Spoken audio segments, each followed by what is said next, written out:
Thank you. और मैं हूं शिखा सिंह, आपके अपने न्यूज चैनल सच का सामना से प्रस्तुत है आज के कुछ प्रमुख समाचार। नवाबों की नगरी लखनऊ में शुरू हुआ महोत्सव। अमीरों के लिए उत्सव, किंतु गरीबों के लिए सिर्फ दूर का दर्शन। पुजारा ने कर दिया कमाल, फिर भी इंडिया हुआ बेहाल। आज हमारी चर्चा का विषय है महंगाई और उसका जनजीवन पर प्रभाव। जहां एक ओर कमर तोड़ महंगाई के कारण आम आदमी का जीवन बेहाल हो रहा है, वहीं मिलावट के कारण उसके स्वास्थ्य पर भी गहरा असर पड़ रहा है। अधिक से अधिक ऐशो आराम के सामान जुटाने एवं दिखावा करने के चक्कर में आज आम आदमी ईएमआई की मकर जाल में फंसता जा रहा है। ईएमआई के विषय में आज हमें जानकारी देने के लिए हमारे स्टूडियो रूम में मौजूद हैं लेना बैंक की बैंक मैनेजर मिस अंजलि जी। नमस्कार अंजलि जी, हमारे दर्शकों को ईएमआई के विषय में कुछ जानकारी दीजिए। ईएमआई का अर्थ है इक्वल मंथली इंस्टॉलमेंट। अगर सरल भाषा में कहें तो इसका अर्थ है महंगे से महंगा सामान लोन पर खरीद कर उसका पेमेंट किस्तों द्वारा करना। हमारा बैंक पेट्रोल, सिलेंडर और सब्जी जैसी महंगी चीजों पर लोन प्रोवाइड करता है। आपका हमारे स्टूडियो रूम में आने के लिए धन्यवाद अंजलि जी। आइए जुड़ते हैं हम अपने संवाददाता से और देखते हैं उनकी ये रिपोर्ट। हेलो आयुष जी, क्या आप मेरी आवाज सुन सकते हैं? हेलो हेलो आयुष जी, लगता है आयुष जी से हमारा संपर्क टूट गया है। हाँ शिखा जी, मैं आपकी आवाज सुन सकता हूँ। अच्छा आयुष जी बताइए। नमस्कार दर्शकों, आइए देखते हैं ईएमआई के बोझ से लदे हुए एक परिवार पर आधारित सच्ची घटना।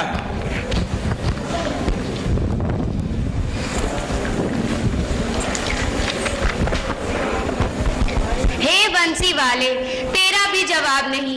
तूने मेरी प्रॉब्लम का सॉल्यूशन निकाल लिया। अपनी पत्नी के ताने सुन सुनकर थक गया था। जब देखो तब मुझ पर व्यंग्यबाण चलाया करती थी, पर अब नहीं सुन सकता। इस बार नए साल पर उसके हाथ में कार की चाबी न रख दी तो मेरा भी नाम नहीं। जी करदा वे जी करदा, तेरे संग टुर जावा जी करदा। देखा, मुसीबत का नाम लिया और मुसीबत हाजिर। वाह क्या पिक्चर थी, बड़ी खुश लग रही हो। कौन सी पिक्चर देख कर आ रही हो? Singh is king. अरे तो तुम्हारा सिंह भी किसी किंग से कम है क्या? चलो हटो, जब देखो अपने ही मुमिया मिट्ठू बनते रहते। अरे सुनो तो, इस बार नए साल पर हम नई कार खरीद रहे हैं। नई कार? कहाँ से आएगी नई कार? अरे बंसी वाले ने उसका भी उपाय निकाल लिया है। हम 5,000 की ईएमआई पर नई कार खरीद लेंगे। 5,000 तो ऐसे कह रहे हैं जैसे 500 की ईएमआई हो। इतने दिन से कह रही हूँ नया वाटर प्यूरिफायर दिला दो, वो तो दिलाते नहीं है। कार दिलाएंगे। अरे तो नाराज क्यों हो रही हो? जब एलसीडी, फ्रिज, वॉशिंग मशीन की ईएमआई खत्म हो जाएगी तब मैं तुम्हें आसान किस्तों पर वाटर प्यूरिफायर भी दिला दूंगा। व्हाट इज मोबाइल नंबर, करूं क्या डायल नंबर, जल्दी से दे दो मुझे कोई तो इजी नंबर। अरे सुनो तो, ये किसका नंबर मांग रहे हो और किसका मोबाइल है? What do you mean by किसका? मेरा है। तेरा है? कैसे खरीदा? अरे डैड, 5 रुपए की ईएमआई पे तो खरीदा है। 3 साल कब निकल जाएंगे पता ही नहीं चलेगा। उफ, ये ईएमआई। आज मैं ऊपर आसमान नीचे, आज मैं आगे जमाना है पीछे। अरे बेटा, बड़ी खुश लग रही हो। और ये चाबी ये किसकी है? मॉम, मैंने नई स्कूटी खरीदी है। स्कूटी? नई स्कूटी? कैसे आई नई स्कूटी? ओहो डैड, मैंने 3,000 रुपए की ईएमआई पर खरीदी है। फिर एक नई ईएमआई? ये ईएमआई का नाम सुनते सुनते मैं थक चुका हूँ। मेम साहब, ओ मेम साहब। क्या हुआ गंगू भाई? अरे सिलेंडर फिर से खत्म हुई गवा। इतनी जल्दी कैसे? अरे रोज 56 लोग मंगाती हो, ऊपर से क्या तुझे 3 महीने चलाऊं? अरे तुम ये बताओ कौन सा सिलेंडर था? 6वां सिलेंडर था। यानी अब 7वां सिलेंडर कहाँ से लाऊंगा मैं? ओहो डैड, डोंट वरी, आप नहीं जानते आजकल सिलेंडर भी तो ईएमआई पर मिल जाता है। ए बंसी वाले, दया कर, अब क्या घर का चूल्हा जलाने के लिए मुझे लोन लेना पड़ेगा? ये ईएमआई के जाल में तो मैं फंस कर रह गया हूँ। इस महंगाई पर ऊपर से ये 7वां सिलेंडर कहाँ से आएगा अब? भाई साहब आप बहुत परेशान लग रहे अरे भाई बंद करिए ये सब, ऐसे ही मैं बहुत परेशान हूँ। हैं। क्या मैं आपकी परेशानी जान सकता हूँ? क्या आप मेरी परेशानी दूर कर सकते हैं? क्या आप मुझे सब्सिडी पे सिलेंडर दिला सकते हैं? बड़े आए परेशानी दूर करने वाले। दर्शकों, 7 का नंबर भी क्या नंबर है। सप्ताह के 7 दिन, विवाह के 7 फेरे, संसार के 7 आश्चर्य, अब गैस का 7वां सिलेंडर। अरे ये माता जी कहाँ जा रही हैं? यार चलो देखते हैं। माता जी आप कहाँ जा रही हैं? अरे बचुआ, सिलेंडर भरवाने जा रहे हैं। कितने किलो का है? 1 किलो का है। कितने में भरता है? पहले तो ये 35 रुपए में ही भर जाता था, लेकिन अब ये 135 रुपए का भरता है। धन्यवाद माता जी। तो देखा दर्शकों, आवश्यक वस्तुओं के दामों में इतनी वृद्धि हो चुकी है कि आम आदमी क्या खाए और क्या पकाए। रसोई गैस की समस्या रसोई से निकलकर जन जन को त्रस्त करती हुई राष्ट्र की समस्या बन चुकी है। कैमरामैन विपिन के साथ मैं आयुष, सच का सामना, लखनऊ। आपकी इस खबर के लिए आयुष जी आपका धन्यवाद। बढ़ते हम अपनी अगली खबर की ओर। बढ़ती महंगाई के कारण संयुक्त परिवारों का विघटन हो रहा है। संस्कारहीनता और स्वार्थी प्रवृत्ति के चलते आज बेटे के मन में उन्हीं के लिए जगह नहीं है जिसने कभी उसकी नन्ही नन्ही उंगलियां पकड़कर उसे चलना सिखाया था।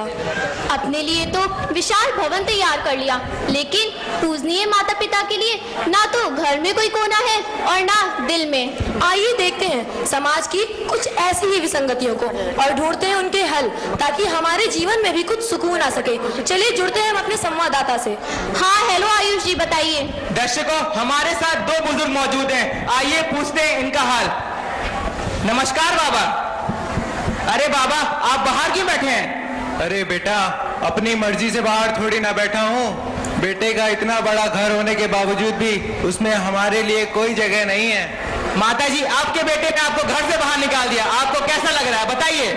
जब तुझे तेरा बेटा घर से बाहर निकाल देगा तो तुझे कैसा लगेगा?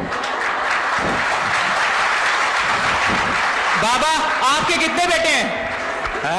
बाबा, आपके कितने बेटे हैं? 4 हैं, 4, परंतु कोई भी सहारा देने को तैयार नहीं है। तो देखा दर्शकों, क्या विडंबना है समाज की कि एक माँ बाप मिलकर 4 बच्चों को पाल सकते हैं, लेकिन 4 बेटे मिलकर एक माँ बाप को नहीं। ठीक ही कहते हो बेटा। जीवन भर जिसका साथ दिया, एक पल भी अपने बारे में नहीं सोचा, आज हमारी डूबती सांसों और लड़खड़ाते कदमों में भी उनका साथ नहीं।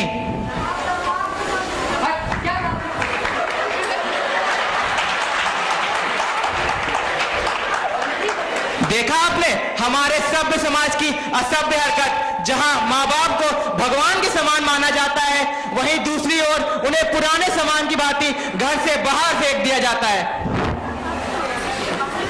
अरे बेटा, तुम यहाँ क्या कर रहे हो? दिखाई दे रहा, मैं घर बना रहा हूँ। अरे बेटा डब्बू, तुम यहाँ क्या कर रहे हो? अरे मम्मी, मैं आप लोगों के लिए घर बना रहा हूँ। घर?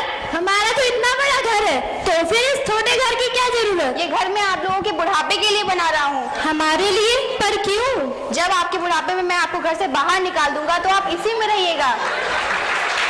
हे भगवान, घोर कलयुग, तुम हमें हमारे बुढ़ापे में घर से ही बाहर कर दोगे? आपने भी तो दादा दादी को घर से बाहर निकाल दिया था। ठीक ही कहा गया है, जो जैसा बोएगा वैसा ही काटेगा। आज की यंग जनरेशन ये भूल जाती है कि आज जो इनका वर्तमान है, कल उनका भविष्य होगा। कैमरामैन विपिन के साथ मैं आयुष, सच का सामना, लखनऊ। धन्यवाद आयुष जी। देखा आपने वर्तमान पीढ़ी की अनैतिकतापूर्ण सोच। कौन है इसका जिम्मेदार? बढ़ती है अगली खबर की ओर। राजधानी में तेज हुआ डेंगू का डंक, फिर भी स्वास्थ्य विभाग नींद में है मग्न। इस खबर पर अपनी प्रतिक्रिया व्यक्त करते हुए आज हमारे साथ फोन लाइन पर मौजूद है शहर के सीएमओ। हाँ, तो बताइए सर, सुना है शहर में डेंगू के मरीज बढ़ते ही जा रहे हैं। झूठ सुना है आपने, ये सब अफवाहें हैं। पिछले 5 दिनों से मेरे अस्पताल में एक भी डेंगू का मरीज नहीं आया है। हमसे जुड़ने के लिए तथा हमें ये बयान देने के लिए आपका धन्यवाद। अभी अभी मिली खबर के अनुसार सीएमओ साहब के इस बयान को सुनते ही मच्छरों में हलचल पैदा हो गई है और इसलिए उन्होंने एक आपातकालीन बैठक बुलवाई है और हमारे संवाददाता वहाँ पर लाइव कवरेज के लिए पहले से ही मौजूद हैं। तो आइए देखते हैं टेलीविजन पर पहली बार मच्छरों की सभा का लाइव स्टिंग ऑपरेशन। दर्शकों, पेश है टेलीविजन पर पहली बार मच्छरों का लाइव स्टिंग ऑपरेशन। अरे काम चोरों, क्या कर रहे हो तुम लोग? सीएमओ साहब का कहना है कि पिछले 4 दिनों में डेंगू का एक भी मरीज अस्पताल में भर्ती नहीं हुआ है। ऐसा क्यों? अरे श्रीमान जी, सीएमओ साहब तो सरासर झूठ बोल रहे हैं। आज सभी सरकारी अस्पतालों के सामने तो डेंगू के मरीजों की लोगों की लंबी लंबी कतारें लगी है। अरे सरकार, सीएमओ साहब के बयान पे ना जाइए। आप तो देख ही रहे हैं कि हम मनुष्यों का खून चूस कर इतने ज्यादा मोटे हो गए हैं कि सही से चल भी नहीं पा रहे हैं। सरकार, आपने तो हमारी ड्यूटी वीआईपी इलाके में लगवाई है। वहाँ के लोगों का खून बड़ा ही स्वादिष्ट है। वाह, मजा आ गया। और भाई तू बता, तू क्यों सूखता जा